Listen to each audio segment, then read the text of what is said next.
आर्यन का मानव इतिहास में स्थान। रण का इतिहास उतना ही पुराना है जितना मानव इतिहास। प्राचीन मेसोपोटामिया में 3000 ईसा पूर्व के समय से ही कृषि समाजों ने पहले रण खातों को रखना शुरू किया था। किसान बोने के मौसम से पहले मंदिरों या अमीर भूमि मालिकों से बीज और उपकरण उधार लेते थे और फसल के साथ ऋण चुकाते थे। ऐसी ही व्यवस्था प्राचीन रोम में भी थी। लेकिन जब लोग आवश्यकता से अधिक ऋण में डूब गए और गुलामी का खतरा बढ़ गया तो विद्रोह शुरू हो गए। परिणाम स्वरूप रोम के कानूनों में ऋण संबंधों को नियंत्रित करने वाले कठोर नियम बनाए गए। मध्य युग में ऋण धार्मिक बहस का केंद्र बन गया। ब्याज पर प्रतिबंध को विभिन्न तरीकों से दरकिनार किया गया। यूरोप में यहूदी बैंकर उभरे, जबकि इस्लामी दुनिया में कर्ज ए हसन या ब्याज मुक्त ऋण का विचार विकसित हुआ। आधुनिक युग में ऋण उद्योग क्रांति से लेकर आज तक पूंजीवाद का इंजन रहा है। इंग्लैंड ने औद्योगिकरण के लिए सरकारी ऋण लिया और संयुक्त राज्य अमेरिका ने भी अपने युद्धों के लिए ऋण का प्रयोग किया और खुद को वैश्विक ऋण व्यवस्था के केंद्र में रखा। इतिहास हमें यही दिखाता है, ऋण साम्राज्यों को ऊंचा उठा सकता है या पतन की ओर धकेल सकता है। तो इसे अच्छा या बुरा क्या बनाता है? अच्छे ऋण की तर्क शक्ति। भविष्य में निवेश। अच्छा ऋण का मतलब है भविष्य में निवेश। लिया गया ऋण दीर्घकालिक लाभ पाने के लिए उपयोग किया जाता है। व्यक्तिगत स्तर पर विश्वविद्यालय ऋण किसी व्यक्ति को करियर में उच्च आय प्राप्त करने में मदद कर सकता है। कनाडा में मॉर्टगेज लोन घर का मालिक बनने में सहायक है। भारत में माइक्रो क्रेडिट ने छोटे व्यवसायों की शुरुआत और महिला उद्यमियों को सशक्त किया है। देशों के लिए भी यही तर्क लागू होता है। दक्षिण कोरिया ने 1960 के दशक में ऋण लेकर अपनी बुनियादी ढांचा और उद्योग का विकास किया और शीर्ष अर्थव्यवस्थाओं में शामिल हो गया। जर्मनी ने द्वितीय विश्व युद्ध के बाद लिए गए ऋणों को निवेश की ओर मोड़ा और इकोनॉमिक मिरेकल हासिल किया। स्पष्ट है, सही तरीके से उपयोग किया जाए तो ऋण विकास के लिए शक्तिशाली साधन है। लेकिन वही ऋण गलत उद्देश्य के लिए प्रयोग हो तो क्या होता है? बुरे ऋण का द्वंद्व, उपभोग और पतन।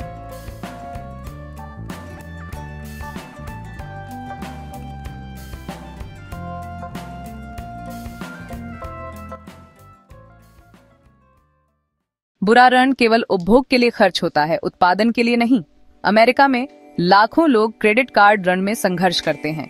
छुट्टी या महंगे बैग के लिए लिया गया ऋण वर्षों तक न चुकाने वाली ब्याज शुल्क बन जाता है। अर्जेंटीना ने उत्पादन की जगह पब्लिक खर्च के लिए ऋण लिया, जिससे लगातार संकट आते रहे। नाइजीरिया में युवा स्टेटस के लिए लग्जरी कार खरीदने के लिए ऋण लेते हैं, लेकिन जैसे जैसे कार की कीमत गिरती है, ऋण का बोझ बढ़ता जाता है। ऋण का गलत प्रयोग व्यक्ति और देश दोनों को संकट की ओर ले जाता है। आज महत्वपूर्ण सवाल यह है, व्यक्ति कैसे तय करें कि ऋण अच्छा है या बुरा? एक व्यक्ति का ऋण सीधे उसके भविष्य को आकार देता है। शिक्षा के लिए लिया गया ऋण लंबी अवधि में अच्छे वेतन वाली नौकरी के द्वार खोल सकता है, लेकिन सुख सुविधा या तात्कालिक आनंद के लिए लिया गया ऋण जीवन को पंगु बना सकता है। जापान में पारासाइटो सिंगल नामक युवा अपने परिवार के साथ रहते हैं, उपभोक्ता वस्तुओं पर खर्च करते हैं और जीवन शैली को ऋण से वित्त करते हैं, जिससे उम्र बढ़ने पर बड़े संकट उत्पन्न होते हैं। इस बिंदु पर व्यक्ति को खुद से पूछना चाहिए, क्या यह ऋण भविष्य में मुझे आय लाएगा? क्या ऋण की लागत मेरी कमाई से कम होगी? क्या जो मैं खरीदता हूँ उसकी कीमत बढ़ेगी? क्या मेरा ऋण स्थायी है? कंपनियों के लिए ऋण विकास का ईंधन हो सकता है। टेस्ला ने वर्षों तक ऋण से रिसर्च और विकास में निवेश किया और अब दुनिया की सबसे मूल्यवान ऑटोमोबाइल कंपनियों में है। लेकिन चीन की रियल एस्टेट कंपनी एवरग्रैंड इसका उल्टा उदाहरण है। अनियंत्रित ऋण अनचुकाया रह गया और कंपनी विनाश के कगार पर पहुंच गई। कंपनियों के लिए ऋण एक लीवर है, लेकिन गलत प्रयोग संकटों की श्रृंखला ला सकता है। राष्ट्रों का ऋण भी अच्छा या बुरा हो सकता है। अमेरिका का विशाल ऋण मात्रा के बावजूद उसे विश्वसनीय माना जाता है, क्योंकि निवेशक मानते हैं कि अमेरिका अपना ऋण चुका सकता है। जापान का ऋण टू जीडीपी अनुपात 250% से ज्यादा है, लेकिन अधिकांश ऋण घरेलू निवेशकों के पास है और यह संकट नहीं पैदा करता। वहीं ग्रीस 2008 में ऋण संकट में डूब गया। श्रीलंका 2022 में दिवालिया हो गया क्योंकि उसने उपभोग के लिए ऋण का प्रयोग किया, न कि उत्पादन के लिए। राज्यों के लिए भी यही सच्चाई है। बुनियादी ढांचा, उत्पादन और विकास के लिए लिया गया ऋण अच्छा है। जनप्रिय खर्च के लिए लिया गया ऋण बुरा है।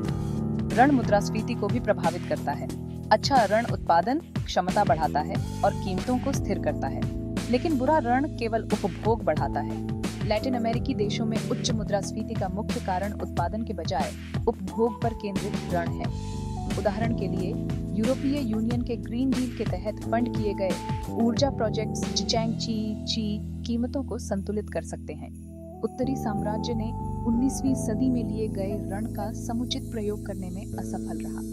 महल खर्च और युद्ध के लिए गए ऋण ने इस अर्थव्यवस्था को विदेशी ऋणदाता के नियंत्रण में दे दिया।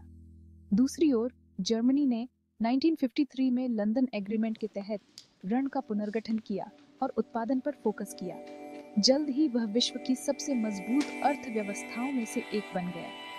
1980 के दशक में मेक्सिको ने उच्च तेल कीमतों की उम्मीद में ऋण लिया। जब कीमतें गिर गईं, तो वह ऋण नहीं चुका पाया और लैटिन अमेरिका ऋण संकट शुरू हो गया। आज तकनीक के प्रभाव में ऋण की धारणा तेजी से बदल रही है। केन्या में एम-पेसा ऐप ने लाखों लोगों के लिए माइक्रो क्रेडिट संभव किया है। अमेरिका में कुछ फिनटेक कंपनियां क्रिप्टो आधारित ऋण देती हैं। कनाडा में बैंक अब एआई आधारित सिस्टम से व्यक्तिगत ब्याज दरें तय करते हैं। लेकिन तकनीक ऋण की प्रकृति नहीं बदलती। नियम वही है, आय देने वाला ऋण अच्छा है, केवल उपभोग के लिए लिया गया ऋण बुरा है। एक सार्वभौमिक प्रश्न इतिहास भर में साम्राज्यों से लेकर व्यक्तियों तक सभी का परीक्षण ऋण से हुआ है। रोम, उत्तरी साम्राज्य, जर्मनी, अमेरिका, ग्रीस सभी ने एक ही सच का सामना किया। सही प्रयोग किया जाए तो ऋण विकास लाता है, गलत प्रयोग पतन। आज क्रेडिट कार्ड ऋण से जूझते लोग, सरकारी ऋण लेने वाले देश और निवेश ऋण वाली कंपनियां सभी एक ही जवाब खोज रहे हैं। क्या ऋण हमें आगे बढ़ाएगा या जंजीरों में कैद करेगा? जवाब छिपा है, हम ऋण का प्रयोग कैसे करते हैं। अच्छा ऋण भविष्य का द्वार है, बुरा ऋण अतीत का बोझ जिसे हम भविष्य में उठाना चाहते हैं। अगर आपको इसी तरह की सामग्री चाहिए तो लाइक करें, सब्सक्राइब करें और कमेंट्स में अपने विचार साझा करें। क्या आप मानते हैं कि ऋण एक उपयोगी औजार है या खतरनाक चाल? अपने विचार नीचे साझा करें। नई वीडियो टाइटल में जुड़ें, लाइक और सब्सक्राइब बटन जरूर दबाएं और नोटिफिकेशन ऑन करें।